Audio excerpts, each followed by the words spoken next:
Bonjour et bienvenue pour cette série de vidéos sur comment utiliser Revit.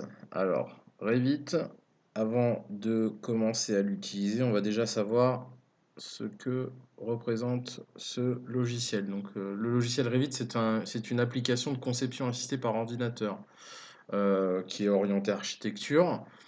Elle permet de modéliser des bâtiments en 3D. Ces modèles 3D peuvent être ensuite utilisés pour générer des différents documents comme des plans ou des nomenclatures qui sont nécessaires à la réalisation d'un ouvrage ou pour réaliser des simulations, comme par exemple des simulations d'éclairage, de résistance de structure ou bien de besoins énergétiques du bâtiment.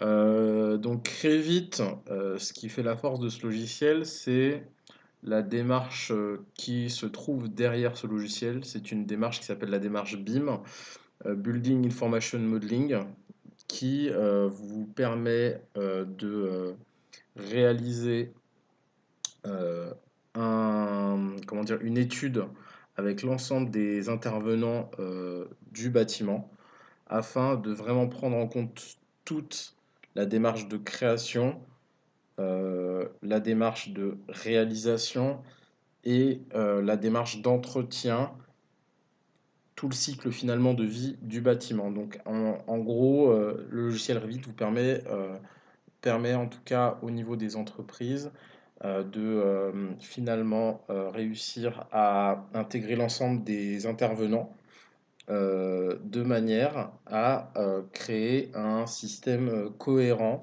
sur tout le cycle de vie de la création d'un bâtiment à son cycle de vie et et d'avoir un bâtiment qui, comment dire, s'intègre dans l'ensemble de la démarche.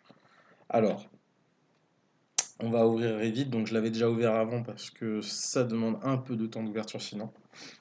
Donc, alors, le logiciel, quand vous arrivez sur la page d'accueil, elle se présente comme ça. Donc, vous avez une partie projet, une partie famille. Donc, la partie projet qui est la plus grosse partie de Revit. Alors, si vous regardez, donc il y a la gabarit de construction, gabarit architectural, gabarit structure, gabarit génie climatique. Alors, le logiciel Revit fonctionne sous format de gabarit. Donc, les gabarits, il y a déjà 4 gabarits qui sont intégrés à l'origine du téléchargement du logiciel. Donc, le gabarit construction qui vous permet de réaliser des gabarits qui se prêtent à la réalisation des grosses œuvres de vos bâtiments. Le gabarit architectural qui, là, finalement, s'intéressera plutôt au corps de métier de l'architecture. Le gabarit structure qui permettra réellement de faire les dimensionnements mécaniques de votre bâtiment, et le gabarit génie climatique qui va vous permettre d'intégrer la démarche donc de BIM au niveau de la thermique du bâtiment, que ce soit au niveau de la thermique passive ou de la thermique active. Donc, où finalement, donc, dans la thermique passive, ce que j'appelle la thermique passive, c'est la création d'un bâtiment qui soit euh, bon thermiquement sans avoir à rajouter d'équipement, et la partie active, donc la partie ajout de chauffage, etc. Donc, il est possible de créer d'autres gabarits. Le but de ces gabarits, c'est de permettre de réaliser, par exemple, si vous êtes dans une société qui réalise surtout des maisons en parpaing avec un type d'épaisseur bien défini, structuré, etc., avec des plans bien spécifiques au démarrage, de toujours avoir le même type de format et de rester cohérent sur l'ensemble de votre production. Euh, Là, ici, vous avez donc la partie famille. Alors, la partie famille, elle, vous permet, par exemple, exemple de famille architecturale, c'est création d'objets à intégrer aux maisons pour justement permettre directement aux architectes d'aller récupérer hop, dans une bibliothèque une pièce, un objet et l'intégrer au bâtiment. Là, l'exemple de famille de structure, là, vous avez par exemple une charpente bois. Évidemment, une charpente bois est vouée à se répéter plusieurs fois sur une structure. Donc, quand vous avez une structure type charpente, si vous avez un catalogue avec la charpente, eh ben, vous la prenez, vous la mettez une fois et vous la répétez autant de fois que nécessaire. ça vous permet de gagner du temps et de travailler de manière pas rébarbative et de vraiment faire d'avoir déjà des catalogues d'objets déjà définis et qui vous permet de travailler plus vite. Alors, je vais ouvrir un document Revit que j'avais déjà. Donc là, on va déjà commencer à regarder l'interface du logiciel Revit. Donc là, vous avez le temps de chargement qui s'affiche en bas.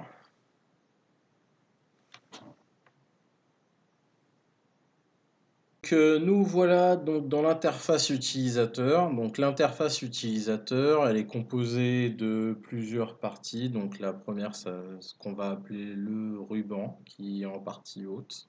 Donc toute cette partie-là. Donc le ruban, c'est l'interface locale pour l'accès aux commandes classées par onglet. Chaque onglet contient plusieurs groupes de fonctions et chaque groupe de fonctions contient plusieurs outils. Certains groupes de fonctions peuvent être développés pour accéder à d'autres outils supplémentaires.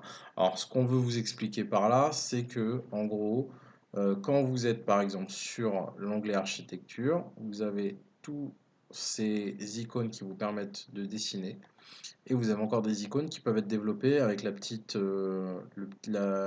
flèche vers le bas. Dès que vous voyez une petite flèche vers le bas, c'est que vous pouvez développer et regarder et utiliser des cas bien spécifiques donc dans les icônes. Alors, ensuite, vous allez avoir la partie qu'on va appeler la barre des options. Alors, la barre des options, là, vous ne la voyez pas, elle n'est pas présente.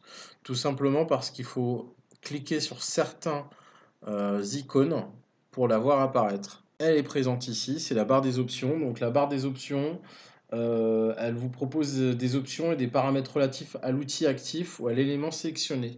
Donc, imaginons vous cliquez sur un mur. Vous pouvez dorénavant modifier certains paramètres de ce mur à cet endroit-là. Ou quand vous le réalisez, vous pourrez modifier à cet endroit-là. Vous avez ensuite ce qu'on appelle l'arborescence de propriétés. Donc l'arborescence des propriétés présente des propriétés des objets sélectionnés. Une sous-sélection existe à l'intérieur. Donc en fait, ici vous avez un type de propriété. Donc là, quand vous cliquez sur votre mur, vous pouvez choisir un type de mur, varier les paramètres de votre mur avant de les dessiner. Ensuite, vous allez avoir donc la zone de dessin. Donc la zone de dessin que vous allez avoir apparaître. Donc c'est toute cette zone-là finalement. Cette zone-là vous permet de dessiner votre plan. Donc c'est la zone, ce qu'on appelle la zone de dessin. Ensuite, vous avez l'arborescence de projet. Donc l'arborescence de projet, c'est là où vous allez avoir toutes vos vues. Donc il suffit de cliquer sur une vue pour voir apparaître ce qu'il s'y trouve. Donc là par exemple entrée numéro 2, donc vous allez avoir la vue en question qui va apparaître. D'autres vues sont possibles, donc il y a des vues 3D, des vues 2D, des vues de coupe, des vues du dessus, etc. Vous avez ensuite tout en bas la barre de contrôle la barre de contrôle et d'affichage. Donc la barre de contrôle et d'affichage vous permet de modifier les paramètres d'affichage de votre dessin technique. Par exemple, cliquons sur cet objet-là. Si vous souhaitez le mettre en invisible, hop, vous cliquez. Voilà, masquer la catégorie. Vous recliquez dessus et vous faites restaurer les masques. Et vous voyez réapparaître l'objet. Donc là, vous avez l'échelle de votre bâtiment, donc 1/50e, ça veut dire que pour 1 mètre de dessin, vous auriez 50 mètres de plan. Pour 1 centimètre de dessin, vous avez 50 centimètres de plan. Voilà. Voici, alors ça c'est tout pour l'interface du logiciel. Alors avant de finir, on va juste déplacer notre bâtiment à l'aide des outils donc de la zone de dessin. Donc il vous suffit d'appuyer sur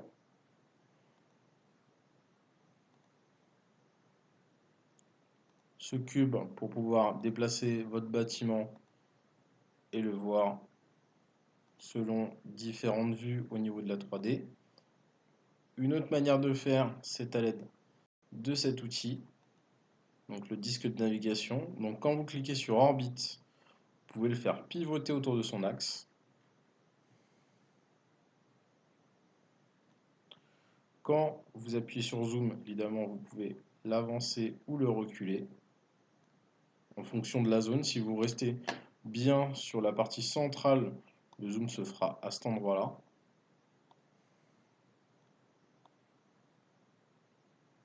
Voilà. Vous avez ensuite la fonction rembobinage qui vous permet de revenir en position initiale. Et sinon, vous avez la fonction pan qui vous permet de déplacer dans le sens XY et afin de replacer votre bâtiment. Pour finir pour finir et retirer cet outil, il suffit d'appuyer sur la croix en haut.